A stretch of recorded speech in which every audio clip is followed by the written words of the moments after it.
Hello students, मैं संजीव कुमार। आज हम पढ़ेंगे झुग्गी झोपड़ी में रहने वाले बच्चे, स्लम चिल्ड्रेन। ये बच्चे कौन होते हैं तथा इन बच्चों की समस्याएं क्या क्या हैं, ये भी वंचित बालक के अंतर्गत ही आते हैं। तो आज कक्षा के दौरान हम दो बिंदुओं पर मुख्य रूप से चर्चा करेंगे। पहला बिंदु होगा झुग्गी झोपड़ी में रहने वाले बच्चों की समस्याएं, इनकी प्रॉब्लम्स कौन कौन सी हैं, उस पर हम चर्चा करेंगे। दूसरा बिंदु होगा झुग्गी झोपड़ी में रहने वाले बच्चों की स्थिति सुधारने के उपाय, अर्थात कि इनकी कंडीशन कैसे सुधारी जा सकती है, कैसे जो है इसमें क्या क्या बदलाव किए जा सकते हैं जिससे कि इनकी स्थिति में सुधार आ जाए। पहले बात करते हैं हम झुग्गी झोपड़ी में रहने वाले बालक हैं कौन। ये बालक वो बालक है जो जो परिवार हैं जो कि गांव से जो है किसी व्यवसाय या अच्छी सुविधा के लिए जो है शहरों की तरफ आते हैं और आके शहरों में जो है वो आर्थिक रूप से कमजोर होने की वजह से किसी नाले पर या तालाब पर जो है अपना आशियाना बना लेते हैं।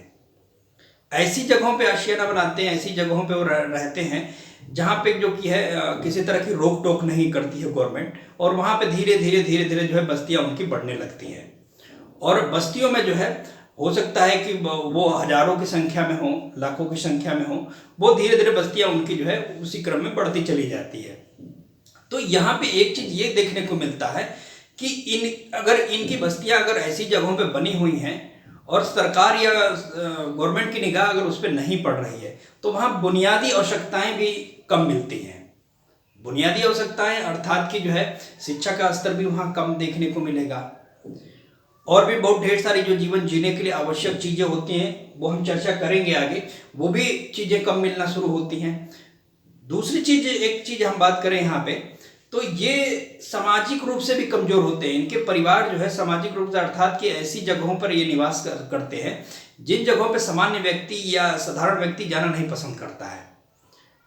हो सकता है वो गंदगी की वजह से, या हो सकता है कि जो है वहाँ की कल्चर की वजह से।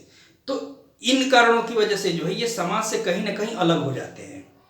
दूसरी बात करते हैं हम कि आर्थिक रूप से कमजोर होते हैं ये। आर्थिक रूप से अर्थात कि ये जो है इनके पास उतना धन नहीं होता है, उतना इनकी आय का स्रोत नहीं होता है, या उतनी आय नहीं होती है कि जिससे कि जो है ये अच्छे मकानों में जाकर रह सकें या वहाँ का किराया दे सकें।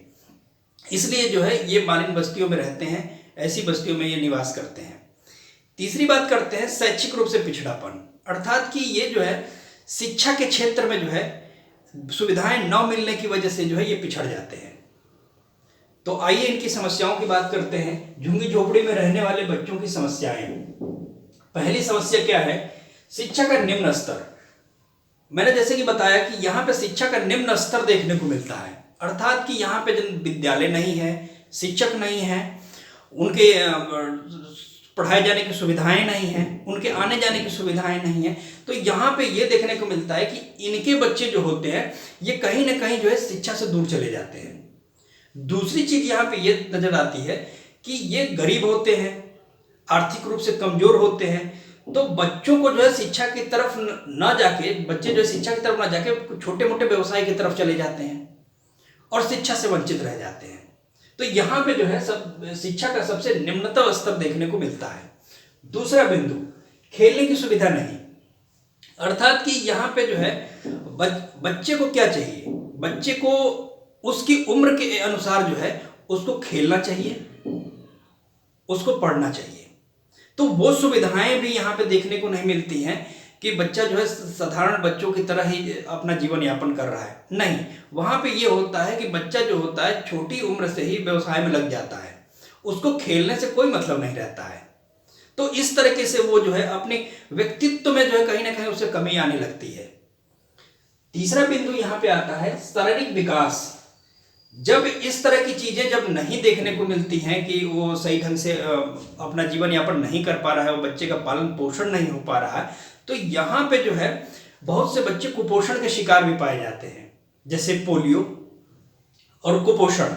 अर्थात कि पोलियो में क्या होता है कि कुपोषण की वजह से जो है जब सामान्य चीजें नहीं मिल पाती हैं बच्चे को, एक गर्भवती महिला को जो है सामान्य चीजें नहीं या खाने पीने की पूरा पोषण नहीं मिल पाता है, तो ऐसे बच्चे जो होते हैं वो कुपोषण के शिकार हुए बच्चे पैदा होते हैं।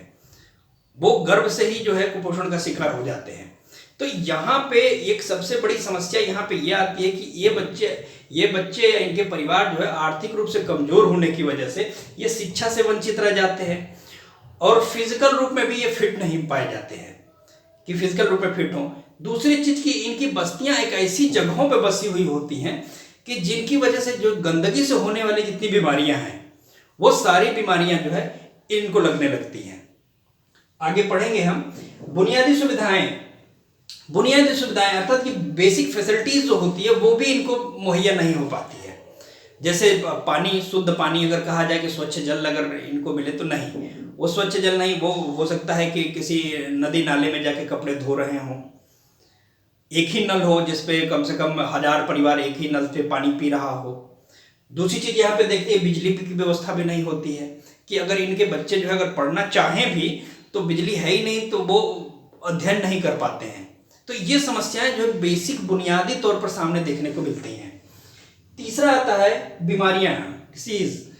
इसमें क्या होता है कि ये बस्तियां, जैसा कि मैं शुरू से बताते आ रहा हूं, ये बस्तियां जो है किसी ऐसी जगहों पर स्थापित होती हैं जहां पे गंदगी होती है।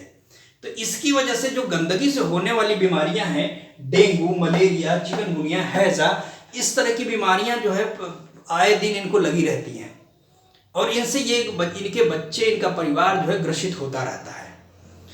तो यहाँ पे ये जो है बीमारियां जब होती हैं तो इनका जो आर्थिक रूप से जो थोड़ा बहुत अगर आर्थिक रूप से मजबूत भी होते हैं, कोशिश भी करते हैं, व्यवसाय करते हैं, तो ये बीमारियों में ही सारी चीजें चली जाती हैं। शिक्षा की तरफ जो है इनका रुख नहीं हो पाता है कि जो है शिक्षा की तरफ रुख करें। आइए बात करते हैं दूसरे नंबर की हेडिंग की तरफ। झुग्गी झोपड़ी में रहने वाले बच्चों की स्थिति सुधारने के उपाय।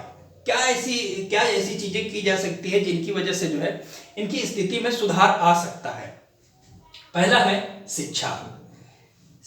एजुकेशन एक ऐसी चीज है कि अगर किसी व्यक्ति को, कोई व्यक्ति जो है एजुकेटेड है, पढ़ा लिखा है, तो वो सारी चीजों को समझ सकता है, सारी चीजों को व्यवस्थित कर सकता है, आर्थिक रूप से मजबूत हो सकता है, सामाजिक रूप से मजबूत हो सकता है, शैक्षिक रूप से मजबूत हो सकता है। अर्थात कि शिक्षा एक ऐसी चीज है जिससे सारी मजबूतियां आ सकती हैं।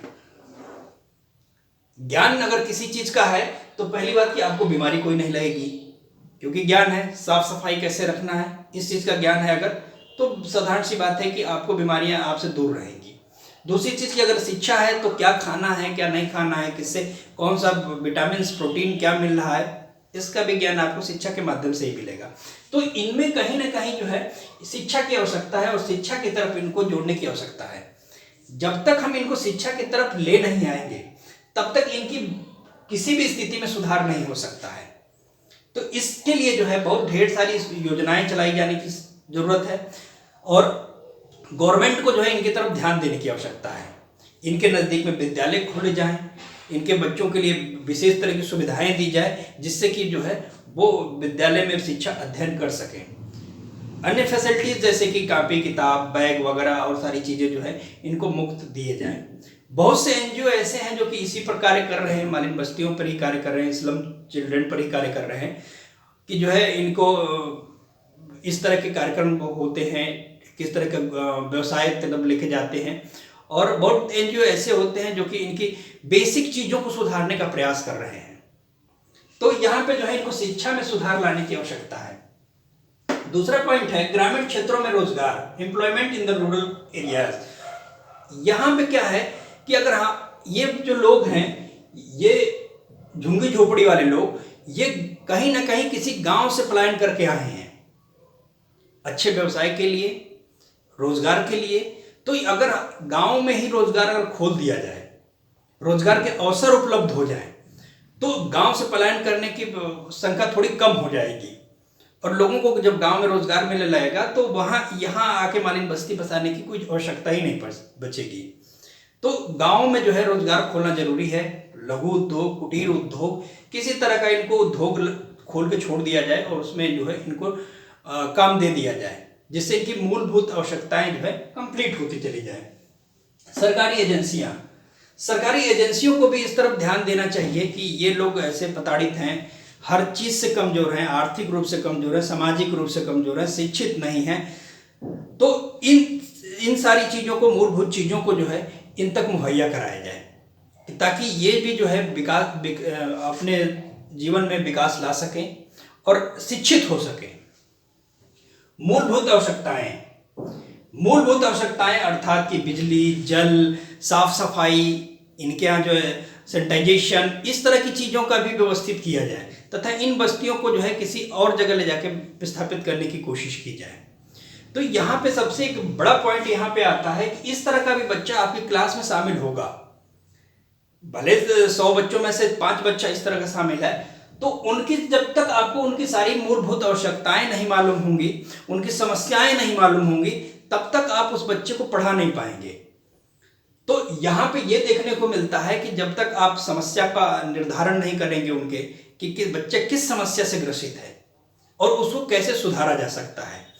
इंक्लूसिव एजुकेशन अर्थात कि समावेशी शिक्षा का तात्पर्य यही है कि सभी तरह के बच्चों को एक जगह, एक विद्यालय में लाकर एक ही स्थान पर पढ़ाया जाए।